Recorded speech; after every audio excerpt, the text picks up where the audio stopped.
while we won't be seeing a white Christmas here likely, we are seeing a lot of strong winds today, David. Yeah, it has been pretty windy out there. We have seen a few snow showers across parts of the state today. Far northern Iowa into northeastern Iowa, seeing a little bit of snow. You can see some snow on the ground here in Algona, although beginning to melt. An hour or so ago, the street was covered with a bit more snow out there. Temperatures are in the mid-30s, so we're seeing some melting, but it's pretty chilly there in northern Iowa, and it's also quite windy. Impact weather today because of those strong winds, especially across western Iowa. That's where we're going to see the strongest winds, but we will see some pretty good gusts here in the metro here as we get into the evening hours. That's when we'll likely see some of the gusts around 30 to 35 miles an hour.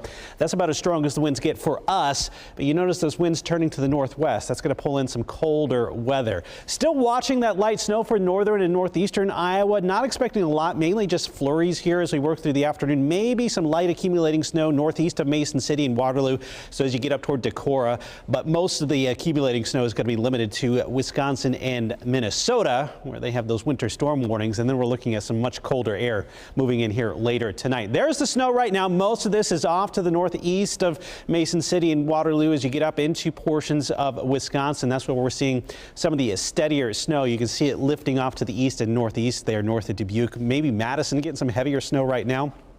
That's where most of that snow is going to be limited here for the rest of the day. A couple of little storm systems moving through the middle part of the country.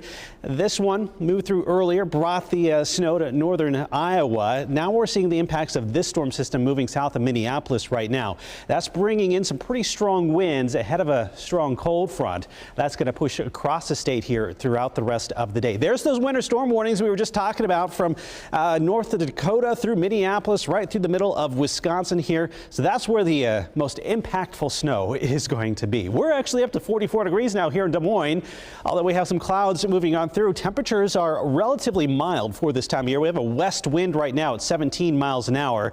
It's 45 now in Norwalk, 45 in Indianola, 43 in Grimes, as the warmer air is trying to nudge in from the west. Look at Atlantic, Council Bluffs, Clarinda sitting at 50 degrees currently. Those west winds, it's going to push that warmer air our direction. And of course, those winds are the big story here heading through the rest of the day. Wind advisory here for western Iowa does not include the Des Moines metro. You can see all of western Iowa in that wind advisory through 6 o'clock here this evening. That's where we're seeing some of the stronger gusts at the moment. 32 miles an hour in Carroll, 54 mile an hour winds right now in Sioux City. That's some pretty serious wind.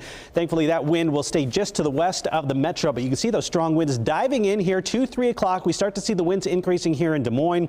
Gusts up to about 30-35 miles an hour. That continues through the early evening, and then the winds start to die down here as we work through the overnight hours. So temperatures making a run at 50 here early this afternoon, but look at what happens by 6 o'clock. That cold front moves through. Those gusty northwest winds sharply drop our temperatures. We're already back down to about 30 by 6. So although we try to get up to about 48, 50 degrees, it's not going to last all that long as those gusts move in here later this evening. Down to 17 by tomorrow morning, 26 for your Friday. There's a big drop in temperatures. 30 on Saturday as we officially start winter, and then trying to rebound back into the 40s here as we head into next week.